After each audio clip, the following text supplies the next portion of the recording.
بسم اللہ الرحمن الرحیم نحمدہ نصلی علی رسولہ الکریم۔ ملفوظ نمبر 154۔ اسی سلسلے میں فرمایا قد افلح المؤمنون اور اولئک هم المفلحون میں جس فلاح اور کامیابی کا وعدہ ہے اس کو صرف فلاح اخروی ہی پر منحصر کرنے کی کوئی وجہ نہیں، بلکہ دنیا میں کامیابی و کامرانی بھی اس میں دخل ہے۔ اور مطلب یہ ہے کہ جن لوگوں میں یہ ایمانی اوصاف ہو، ہماری غیبی مدد دنیا میں بھی ان کا راستہ صاف کرنے اور فلاح و کامرانی تک اس کو پہنچانے کی ذمہ دار ہے۔ ملفوظ نمبر 155۔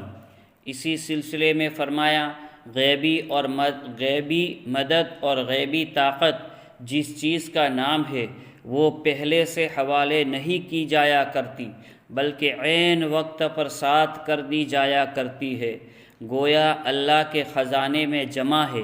اور ایمان و توکل کی شرط یہ ہے کہ اس پر اعتماد اپنے ہاتھ کی کمائی ہوئی چیز اور طاقت سے زیادہ ہونا چاہیے۔ ملفوظ نمبر 156۔ اسی سلسلے میں فرمایا وَمِمَّا رَزَقْنَاهُمْ يُنْفِقُونَ کو صرف مال و دولت سے مخصوص کرنے کی کوئی وجہ نہیں، بلکہ اللہ تعالیٰ نے ظاہر و باطن کی جو قوتیں ہم کو دی ہے، مثلا فکر و رائے اور ہاتھ پاؤ، یہ سب بھی اللہ تعالیٰ کا عطیہ ہے، اور اللہ کے کاموں میں اس کے دین کے لیے ان چیزوں کا استعمال کرنا بھی اس میں شامل ہے۔ ملفوظ نمبر 157۔ انہی طلباء سے فرمایا تم اپنی قدر و قیمت تو سمجھو، دنیا بھر کے خزانے بھی تمہاری قیمت نہیں، اللہ تعالیٰ کے سوا کوئی بھی تمہاری قیمت نہیں لگا سکتا۔ تم انبیاء علیہم السلام کے نائبین ہو جو ساری دنیا سے کہہ دیتے ہیں ان اجری الا علی اللہ۔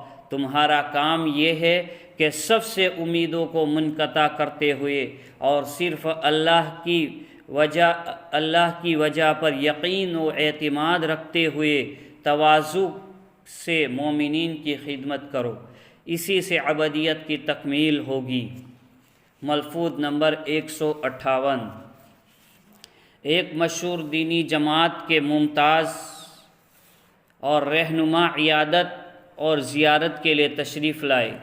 حضرت نے ان سے گفتگو کرتے ہوئے فرمایا ہمارے یہاں حساب کتاب نہیں رہتا، دینی کام کرنے والوں کو بھی حساب کتاب کی ضرورت اس لیے ہو گئی ہے کہ وہ اعتماد اور اطمینان باقی نہیں رہا، جس کے بعد کسی حساب کتاب کی ضرورت نہیں رہتی۔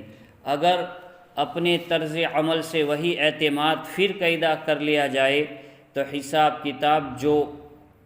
کتاب میں جو وقت صرف ہوتا ہے وہ خالص دینی کاموں ہی کے لیے بچ جائے۔ وآخر الدعوانا ان الحمد للہ رب العالمین۔